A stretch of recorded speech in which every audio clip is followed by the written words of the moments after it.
புதுச்சேரியில் பொதுப்பணித்துறை சார்பில் புனரமைக்கப்பட்ட பாரம்பரிய கட்டிடங்கள் மற்றும் தற்பொழுது நடைபெற்று வரும் புனரமைப்பு பணிகளை துணைநிலை ஆளுநர் சி.பி. ராதாகிருஷ்ணன் பார்வையிட்டார்.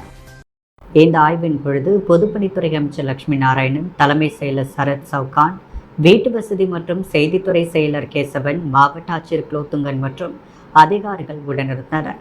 துணைநிலை ஆளுநர் கடற்கரை சாலையில் உள்ள மேரி கட்டிடம், பழைய வடிசாலை கட்டட வளாகம், பழைய துறைமுக வளாகத்தில் அமைக்கப்படும் அர்பன் சென்டர், மிஷன் வீதியில் உள்ள வ.உ.சி. பள்ளி, கலவை கல்லூரி, குமரகுரு பள்ளத்தில் கட்டப்பட்டு வரும் அடுக்குமாடி குடியிருப்பு மற்றும் கருவடிக்குப்பத்தில் உள்ள காமராஜர் மணிமண்டபம் ஆகியவற்றை பார்வையிட்டார்.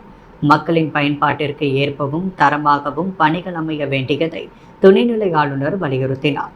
பின்னர் செய்தியாளர்களிடம் பேசிய அவர், புதுவையின் பாரம்பரியமும் கலாச்சாரமும் பாதுகாக்கப்பட வேண்டும் என்பதற்காக மத்திய மாநில அரசுகள் இணைந்து பழைய கட்டிடங்களின் பழமை மாறாமல் புதுப்பிக்கப்படுகிறது. அவற்றை பார்வையிடவும், எப்படி கடற்கரை சாலை முழுமையாக புதுச்சேரி மக்களுக்கும் புதுச்சேரி வரும் சுற்றுலா பயணிகளுக்கும் பயன்படும் விதமாக இருக்கிறது என்பதை பார்வையிடவும் இந்த பயணம் நடைபெறுகிறது. பணிகள் திட்டமிட்டு நடைபெற்று வருகிறது. இன்னும் 2 மாதங்களுக்குள்ளாக இந்த பணிகள் எல்லாம் நிறைவடையும். பழமை மாறாத புதுப்பொலிவோடு நம்முடைய கடற்கரை சாலை இருக்கப் போகிறது. கழிவு நீரை வெளியேற்றுவதில் என்னென்ன பாதுகாப்பு அமைப்புகளை உருவாக்க வேண்டும் என்று தெளிவாக ஆலோசனை செய்யப்பட்டுள்ளது. சூரத்திலிருந்தும் பிற நகரங்களிலிருந்தும் நிபுணர்களை வரவழைப்பதற்கு முடிவெடுக்கப்பட்டுள்ளதாகவும் தெரிவித்துள்ளார். விரைவில் புதுச்சேரியை மகத்தான நகரமாக மாற்ற வேண்டும், அடிப்படை வசதிகள் எல்லோருக்கும் கிடைக்க வேண்டும் என்பதுதான் நேற்றைய கூட்டத்தின் நோக்கமாக இருந்தது. சூரத்திலிருந்து வரும் நிபுணர்கள் வடிகால் அமைப்பதில், கழிவுநீரில் சுத்திகரிப்பு செய்வதில் மிகப்பெரிய வெற்றி பெற்றிருக்கின்றனர். சூரத்தில் கழிவுநீர் வடிகால் அமைப்புகள் உலக பிரசித்தி பெற்றதாக உள்ளது. புதுச்சேரியிலும் அதுபோன்ற உலகத்தரம் வாய்ந்ததாக அமைக்க வேண்டும் என்பதற்காகத்தான் அந்த நிபுணர்களை வரவழைக்கப்பட்டுள்ளதாக தெரிவித்துள்ளார். ஆளுநர் மாளிகையில் பழைய வடிசாலை கட்டிட வளாகத்திற்கு மாற்றிவிட்டு ஆளுநர் மாளிகையை அதன் பழமை மாறாமல் புதுப்பிக்கப்பட வேண்டும். புதுச்சேரியில் கோவில் நில அபகரிப்பு குறித்த செய்தியாளர்களின் கேள்விக்கு எல்லா விவரங்களையும் எடுக்கச் சொல்லி இருக்கிறோம். கோவில் நிலங்களை ஒரு சதுர அடி கூட யாராலும் அபகரிக்க முடியாது. அது திரும்ப பெற வேண்டும் என்பதை எதிர்ப்பவர்கள் மீது கடுமையாக நடவடிக்கை எடுக்கப்படும் என்றார். புதுச்சேரியில் தேர்தல் நடத்தை விதிமுறைகள் முடிந்த நிலையில் மின் கட்டணத்தின் விலை கிடுகிடுவென உயர்த்தப்பட்டுள்ளது. இந்த கட்டண முறை நாளை முதல் அமலுக்கு வருகிறது. புதுச்சேரியில் ஆண்டுதோறும் மின்கட்டணம் உயர்த்தப்பட்டு வருகிறது. நாடாளுமன்ற தேர்தல் தேதி அறிவிக்கப்பட்டதால் இந்த கட்டண உயர்வு அமலுக்கு வராமல் இருந்தது. தற்பொழுது தேர்தல் நடத்தை விதிமுறைகள் முடிந்துள்ள நிலையில் மின்கட்டணம் உயர்த்தப்பட்டுள்ளது. இந்த கட்டண உயர்வு நாளை முதல் அமலுக்கு வருகிறது. அதன்படி வீட்டு உபயோக மின்சாரத்திற்கான கட்டணம் கடுமையாக உயர்ந்துள்ளது.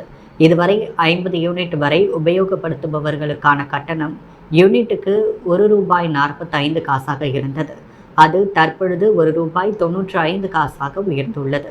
100 யூனிட் வரை பயன்படுத்துபவர்களுக்கான கட்டணம் ₹2.25 ₹2.70 101 முதல் 200 யூனிட் வரை பயன்படுத்துபவர்களுக்கு ₹3.25 ₹4 201 முதல் 300 யூனிட் வரை பயன்படுத்துவதற்கான கட்டணம் ₹5.40 ₹6 300 யூனிட்டுக்கு மேல் ₹6.80 ₹7.50 உயர்ந்துள்ளது.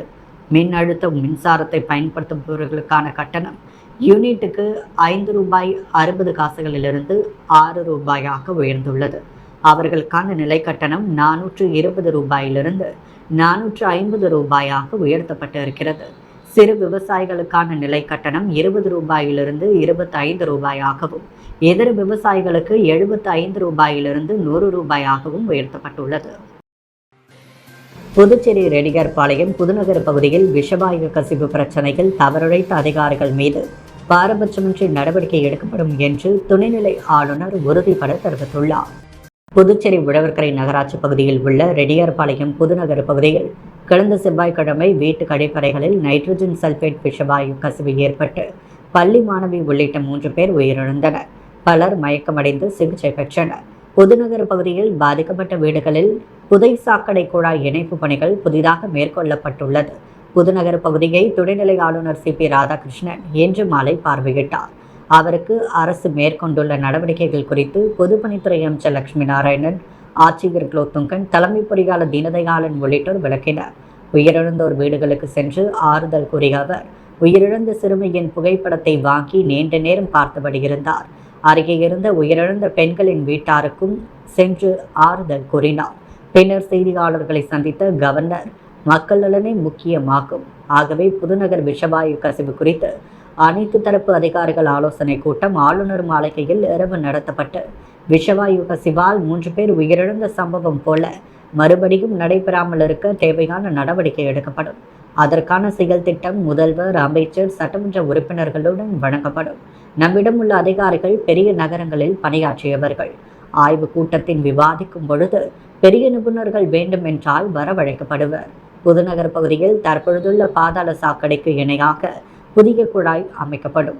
சுத்திகரிப்பு நிலையத்தை திடீரென மாற்ற முடியாது என்பதால் அதை தொலைநோக்கு திட்டமாக ஆராய்ந்து நடவடிக்கை எடுக்கப்படும். வீடுகளில் கழிவுநீர் குழாய் இணைப்பு முறையாக இல்லாததே விஷவாயு கசிவுக்கு காரணம் என கூறப்படுகிறது. ஆகவே தற்பொழுது அரசு இந்த இணைப்பை முறையாக அமைத்து தருகிறது. விஷவாயு கசிவு பிரச்சனையில் தவறு செய்திருந்தால் அதிகாரிகள், ஒப்பந்ததாரர் என யாராக இருந்தாலும் பாரபட்சமின்றி நடவடிக்கை எடுக்கப்படுவர் என தெரிவித்துள்ளார். புதுச்சேரியில் உயர்த்தப்பட்ட மின் கட்டணத்தை உடனடியாக திரும்பப் பெற வேண்டும், இல்லையென்றால் மாநிலம் தழுவிய போராட்டம் நடைபெறும் என்று சட்டமன்ற உறுப்பினர் நேரு மற்றும் பொதுநல அமைப்பினர் கூட்டாக தெரிவித்துள்ளனர். புதுச்சேரியில் மின் கட்டணம் குறைந்தபட்சம் 45 பைசாவாகவும் அதிகபட்சமாக 70 பைசாவாகவும் உயர்த்தப்பட்டுள்ளது. அதன்படி முதல் 100 யூனிட்டுக்கு 2.25 காசுகளிலிருந்து ₹2.70 101 முதல் 200 யூனிட்டுக்கு ₹3.25 4 300 யூனிட் வரை யூனிட்டிற்கு ₹5.40 6 உயர்த்தப்பட்டுள்ளது. அந்த கூட்டத்தில் கண் துடைப்பிற்காகவே நடத்தப்பட்டது எனவும், தற்பொழுது ₹2 வரை மின்கட்டணம் உயர்த்தப்பட்டுள்ளது, இது வன்மையாக கண்டிக்கத்தக்கது என்றார். தனியார் மயமாக்கல் என்ற நிலையை எடுத்த பிறகு மின்கட்டணத்தை தொடர்ந்து அரசு உயர்த்தி வருவதாக குற்றம் சாட்டிய நேரு, பலமுறை மின்கட்டணம் உயர்த்தப்பட்டு பல நிலைகளில் மக்கள் பாதிப்படைந்து வருவதாகவும் குறிப்பிட்டுள்ளார். ₹500 மின்கட்டணம் செலுத்திய நிலையில் தற்பொழுது உயர்த்தப்பட்ட மின்கட்டணத்தால் ₹2000 வரை மின்கட்டணம் செலுத்தக்கூடிய நிலைக்கு மக்கள் தள்ளப்பட்டு இருக்கின்றனர் என்று வேதனை தெரிவித்த நேரு, உயர்த்தப்பட்ட மின்கட்டணத்தை உடனடியாக திரும்ப பெற வேண்டும், இல்லையென்றால் பொதுநல அமைப்புகளை ஒன்று திரட்டி மாநிலம் தழுவிய போராட்டம் நடத்தப்படும் என்றும் எச்சரித்தார். உயர்த்தப்பட்ட மின்கட்டணத்தை உடனடியாக திரும்ப பெற வேண்டும் வலியுறுத்தி முதலமைச்சரை சந்தித்து மனு அளிக்க உள்ளதாக குறிப்பிட்ட நேரு, மின்துறையில் ஆட்கள் பற்றாக்குறை உள்ளது, பழுது ஏற்பட்டால் சரி செய்ய ஆட்கள் இல்லை, அதேபோல் மின் உபகரணங்கள் இல்லாத நிலை உள்ளது, இதனையெல்லாம் அரசு சரி செய்ய வேண்டும் எனவும் கூறினார். புதுச்சேரியில் பாஜக தலைவருக்கு எதிராக 2வது நாளாக நிர்வாகிகள் போர்க்கொடி தூக்கியுள்ளதால் பரபரப்பு ஏற்பட்டுள்ளது. புதுச்சேரியில் நடந்து முடிந்த நாடாளுமன்ற தேர்தலில் காங்கிரஸ் வேட்பாளர் வைத்திலிங்கத்தை எதிர்த்து போட்டியிட்ட பாஜக வேட்பாளர் நமச்சிவாயம் படுதோல்வி அடைந்தார். இந்த தோல்வி புதுச்சேரியில் உள்ள ஆளும் தேசிய ஜனநாயக கூட்டணி கட்சி தொண்டர்களிடையே பெரும் அதிர்ச்சியை ஏற்படுத்தியது. இந்த நிலையில் முன்னாள் பாஜக தலைவர் சுவாமிநாதன் பாஜக படுதோல்விக்கு பொறுப்பேற்று தற்பொழுதைய பாஜக தலைவர் செல்வ கணபதி பதவி விலக வேண்டும், கட்சியை தனது சொந்த நிறுவனம் போல் நடத்தி வருகிறார், எனவே அவர் உடனடியாக பதவி விலக வேண்டும் என அறிக்கை விட்டிருந்தார். இந்த நிலையில் நாடாளுமன்ற தேர்தலில் பாஜகவின் படுதோல்விக்கு பொறுப்பேற்று பாஜக தலைவர் செல்வ கணபதி பதவி விலக வேண்டும் என மாநில பொதுச் செயலாளர் ரத்னவேல் தலைமையில் பாஜக அலுவலகத்தின் உள்ளே சென்று போராட்டத்தில் ஈடுபட்டனர். இந்த நிலையில் 2வது நாளாக ரத்னவேல் தலைமையில் பாஜக நிர்வாகிகள் பாஜக தலைமை அலுவலகத்தில் உள்ளிருப்பு போராட்டத்தில் ஈடுபட்டு வருகின்றனர். இந்நிலையில் பாஜகவிற்கு தொடர்ந்து பங்கம் விளைவிக்கும் வகையில் மாநில செயலாளர் ரத்னவேல் செயல்பட்டு வருவதால் அவர் 6 வருட காலத்திற்கு அடிப்படை உறுப்பினர் பொறுப்பில் இருந்து நீக்கப்படுவதாகவும் பாஜக தலைவர் செல்வ கணபதி அறிவித்திருந்தார். காரைக்காலில் அரசு பள்ளி மாணவர்களுக்கு வழங்கப்படும் உணவினை அமைச்சர் திருமுருகன் சாப்பிட்டு தரமான உணவு வழங்கப்படுகிறதா என ஆய்வு மேற்கொண்டார். அமைச்சர் திருமுருகன் மாணவர்களுக்கு வழங்கப்படும் மதிய உணவு தரமாக வழங்கப்படுகிறதா என்று சாப்பிட்டு பார்த்து ஆய்வு செய்து மாணவர்களிடம் உணவின் தரத்தை கேட்டறிந்தார்.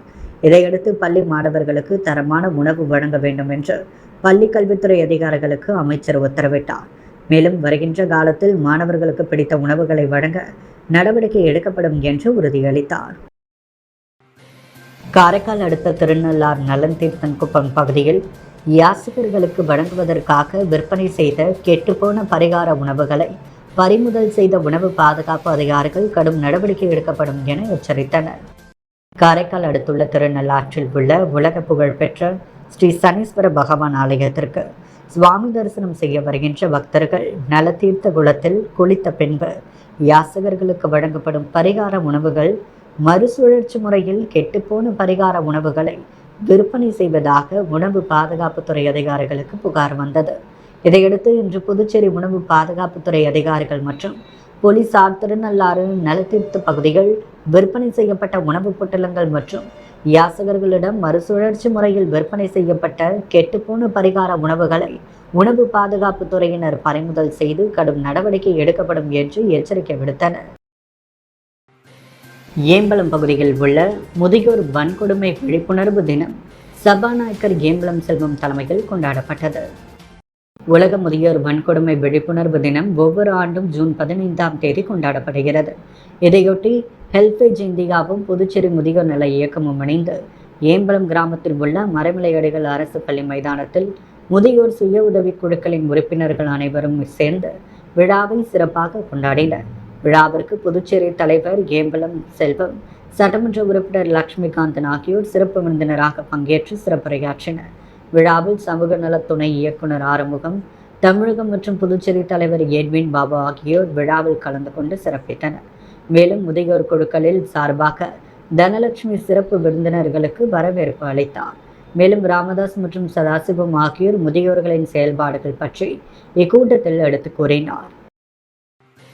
உழவர்கரை தொகுதி பாஜக இளைஞரணி துணைத் தலைவர் ஹேமேஷ் பிறந்தநாள் விழா நலத்திட்ட உதவிகள் வழங்கி கொண்டாடப்பட்டது. உழவர்கரை தொகுதி பாரதிய ஜனதா கட்சியின் இளைஞரணி துணைத் தலைவர் ஹேமேஷ் பிறந்தநாள் விழா முத்துப்பிள்ளைப்பாளையம் பகுதியில் உள்ள அவரது இல்லத்தில் கொண்டாடப்பட்டது. புதுவை மாநில பாரதிய ஜனதா கட்சியின் மாநில செயலாளர் சரவணன் தலைமையில் கேக் வெட்டி இனிப்புகள் வழங்கி கொண்டாடப்பட்டது. இந்த நிகழ்ச்சியில் நூற்றுக்கணக்கானவர்களுக்கு பல்வேறு நலத்திட்ட உதவிகளும் அன்னதானமும் வழங்கப்பட்டது.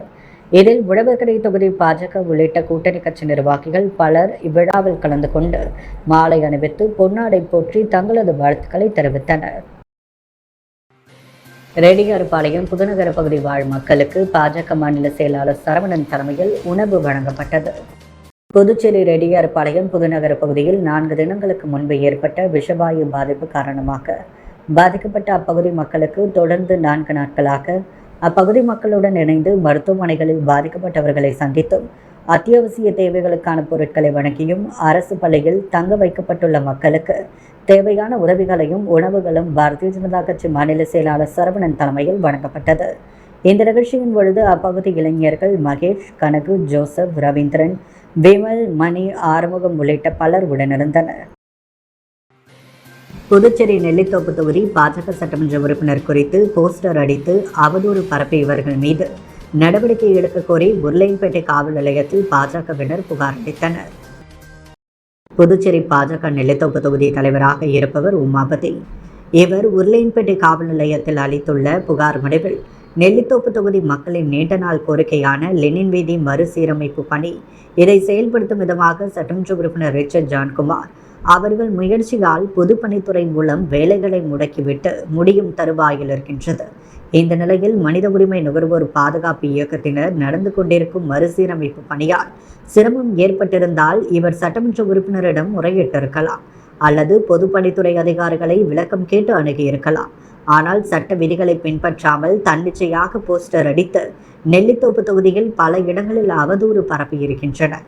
அதில் சட்டமன்ற உறுப்பினர் ரிச்சர்ட் ஜான்குமாரையும் பொதுப்பணித்துறை அதிகாரிகளையும் என்டிஏ கூட்டணி அரசின் செயல்பாட்டையும் கொச்சைப்படுத்தும் விதமாக விரும்பத்தகாத வார்த்தைகளால் போஸ்டர் அடித்து ஒட்டி பொதுமக்களிடையே அரசின் மீது அவநம்பிக்கையை ஏற்படுத்தும் உள்நோக்கத்துடன் செயல்பட்டிருக்கின்றனர். பொது அமைதிக்கு குந்தகம் ஏற்படும் விதமாக நடந்து கொண்ட அவர்கள் மீது சட்ட விதிகளின்படி நடவடிக்கை எடுக்க வேண்டும் என்று தெரிவித்தனர். கட்சியின் மூத்த தலைவர்கள் ஆலோசனை பேரில் சட்டமன்ற உறுப்பினர் அனுமதியுடன் காவல் நிலையத்தில் புகார் கொடுக்கப்பட்டது. இதில் பாரதிய ஜனதா கட்சி நெல்லித்தோப்பு தொகுதி துணைத் தலைவர் சண்முகம், மூத்த தலைவர் இளங்கோவன், விவசாய அணி பொதுச் செயலாளர் சௌரிராஜன், தொகுதி செயலாளர் ரமேஷ் உடனிருந்தனர். புதுவையின் அன்றாட நிகழ்வுகளை காண பாண்டி ஹெட்லைன்ஸ் யூடியூப் சேனலை சப்ஸ்கிரைப் பண்ணுங்க. தொடர்ந்து எங்களுடன் இணைந்திருக்க பக்கத்தில் உள்ள பெல் பட்டனை பிரஸ் பண்ணுங்க, லைக் பண்ணுங்க, ஷேர் பண்ணுங்க. என்றும் உங்களுடன் பாண்டி ஹெட்லைன்ஸ்.